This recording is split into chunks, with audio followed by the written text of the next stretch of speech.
En los últimos meses, el presidente Maduro se ha referido repetidamente al presidente de Colombia, a Juan Manuel Santos. En la actualidad hay además una gran crisis en la frontera porque han entrado a Colombia, se dice que 600.000 personas procedentes de Venezuela, pues huyendo de la crisis político-económica. Hay quienes dicen que pueden ser 1 millón de personas y justamente Santos ha pedido ya ayuda internacional para tratar de paliar la crisis. Maduro se ha referido a Santos en los peores términos, le ha dicho que es una basura, se lo dijo hace unas 48 o 72 horas. Le dice que incluso no sabe bailar, se burla de Santos varias veces, dice que es un oligarca bogotano, no acepta la ayuda humanitaria que Santos le ha ofrecido, incluso a Venezuela. Pero ayer hubo un cambio, un giro de 180 grados en la actitud de Maduro. No sé si esto es consecuencia de que le dijeron que no fuera a la cumbre de las Américas del próximo mes de abril la canciller peruana. Pero Maduro dijo en primer lugar que elogiaba las medidas que está tomando en la frontera colombo-venezolana Santos y que además había instruido a agentes de su gobierno, del gobierno venezolano, para que soliciten una reunión con la ministra de Relaciones Exteriores de Colombia, María Ángela Holguín, y con el ministro de Defensa colombiano que se llama Luis Carlos Villegas. Dijo además que el imperio no puede, seguramente refiriéndose a Estados Unidos, romper los lazos de hermandad entre Colombia y Venezuela. Hay elecciones en Venezuela, elecciones presidenciales el 22 de abril, elecciones que no reconoce prácticamente nadie en la comunidad internacional. Uno se pregunta aquí si Santos debería acceder a esas reuniones, a enviar a sus ministros a las reuniones si es que las solicita finalmente Venezuela, pero sobre todo la inquietud es ¿qué pasó con Maduro? ¿Por qué dio ese giro de 180 grados? Sí, bueno, hay que ver primero que está, como lo acabas de describir, aislado. Es un presidente aislado en una cárcel de 900.000 kilómetros cuadrados. O sea, él está como decir Pablo Escobar en la catedral. O sea, está encerrado con sus ministros, con su grupo de militares controlando el poder en un país que no reconoce prácticamente ninguna nación civilizada y maltrata, explota a sus ciudadanos para mantenerse en el poder.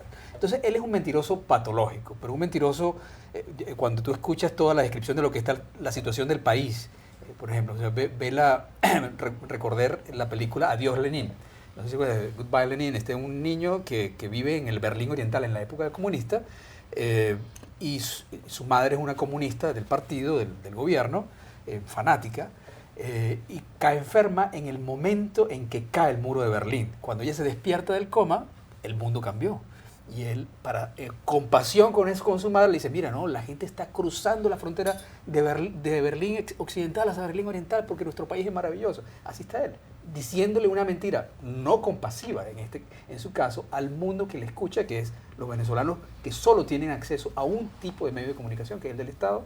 En este caso, le tira una línea a Santos, porque no hay una comunicación real en este momento. ¿Cómo tiene una comunicación real a alguien que le llamas basura todo el tiempo?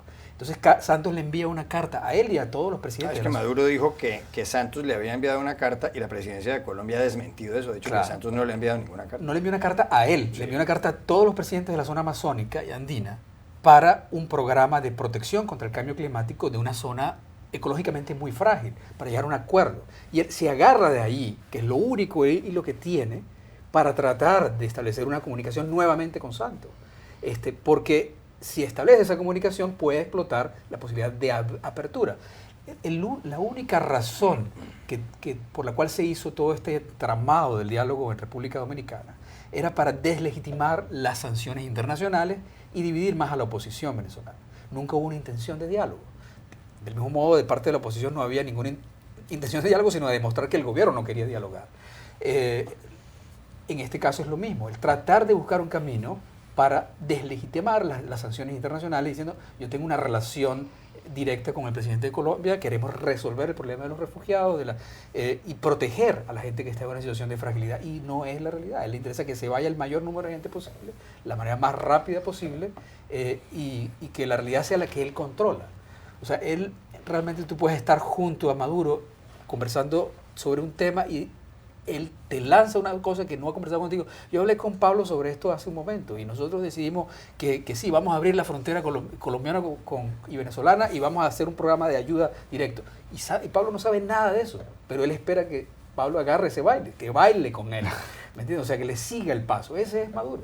Así pueden ser sus relaciones con políticos y con sus aliados y con políticos internacionales, con sus presidentes. ¿Coincide con ese punto de vista, Cristina García Casado? Yo creo exactamente que está muy aislado la no invitación de no solo de Perú, sino del Grupo de Lima, porque cuando se anunció, se dijo que todo el Grupo de Lima, que es decir, los países más poderosos de la región, con el apoyo desde fuera, pero explícito de Estados Unidos, le han desinvitado a la Cumbre de las Américas una edición después de que se lograra que Cuba se integrara. O sea, es algo muy simbólico, porque al principio se decía, bueno, Maduro no tendrá que venir y dar explicaciones a los peruanos, a los venezolanos que viven en Perú, que era un mensaje, bueno, un poco así suave, y ahora se le ha desinvitado del foro regional más importante de jefes de Estado. Entonces creo que Maduro, más que nunca, ve que está muy aislado en la región.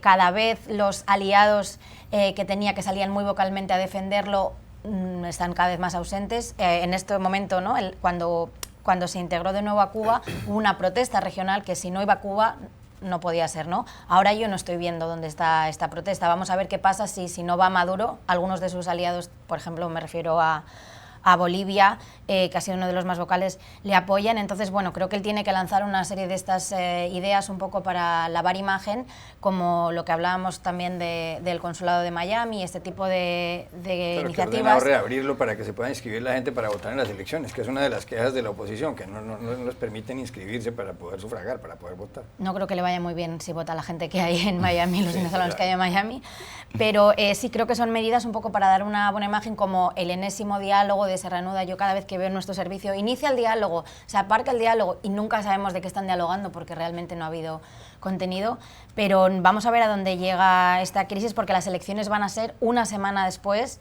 de esta cumbre de Lima, que va a ser sin duda, aunque no esté Maduro, pues centrada en Venezuela. Y yo no sé si en el fondo a Maduro le han dado un alivio con no ir, porque si hubiera, o sea, si no está, se va a hablar de él, pero con él ahí yo creo que eso hubiera sido alta tensión, la verdad.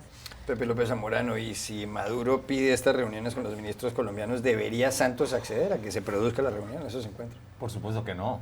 Sí, el problema aquí es un tema de credibilidad, ¿no? Y cuando uno trata de desmenuzar psicológicamente lo que hace Maduro, básicamente es imposible, porque en mi opinión lo que está haciendo es simplemente lanzar cortinas de humo, ¿no? En este caso, obviamente, la gran controversia que ha suscitado es el adelanto de las elecciones, e independientemente de lo que haga, incluido, por ejemplo, la apertura del consulado en Miami, donde hay más de 70,000 venezolanos en el sur de la Florida y más de 300,000 en el estado, cualquier acción que haga ya está viciada de origen, porque no hay una credibilidad en 4 elementos que tienen que ser fundamentales para un proceso electoral, que es, por ejemplo, que haya una institución electoral independiente, que haya observadores internacionales no permisibles, que haya participación plena de los partidos políticos, que haya un calendario creíble y en el que participen todos los partidos. Entonces, toda esta noción de que se pelea con Santos y no se pelea con Santos y lanza acusaciones y ataques, me parece que simplemente son cortinas de humo para ignorar los graves problemas que está pasando el Venezuela. Por ejemplo, está diciendo que va a lanzar un programa para ayudar a los colombianos en Venezuela. Digo, ¿qué puedes esperar de un programa cuando en realidad los grandes problemas que hay en este país corresponden a los venezolanos, ¿no? Yo creo que está muy preocupado Maduro, no solo por el aislamiento en este momento, sino porque efectivamente Estados Unidos cumpla lo que sugirió Rex Tillerson en su viaje a América Latina, la idea de que va a sancionar las exportaciones petroleras de Venezuela. Venezuela ya es en este momento el tercer abastecedor de petróleo crudo a Estados Unidos, ya rebasó a México, por ejemplo, y a pesar de que la producción interna está cayendo, pero de Estados Unidos sí recibe dólares duros y sonantes, ¿no? Si realmente Estados Unidos quisiera ejercer una presión para que estos pronunciamientos que hace tradicional y crónicamente el Departamento de Estado de lo que debe ocurrir con el diente fuerte del tema de algún tipo de sanción que pegue económicamente, ojalá nada más al gobierno y no necesariamente a la población, yo creo que podríamos empezar a ver un cambio de actitud. Pablo Pardo. Bueno, yo no sé si Estados Unidos va verdaderamente a imponer algún tipo de embargo de control petrolero en Venezuela. Tampoco sé si le va a hacer falta, porque Venezuela cada vez exporta menos petróleo. Es el país con más reservas de petróleo del mundo, pero la producción se está viniendo abajo. Pero no Estados Unidos. Ha estado creciendo su exportación Sí. a Estados Unidos. Sí, pero vamos, que quiero decir que su problema es más o menos de producción.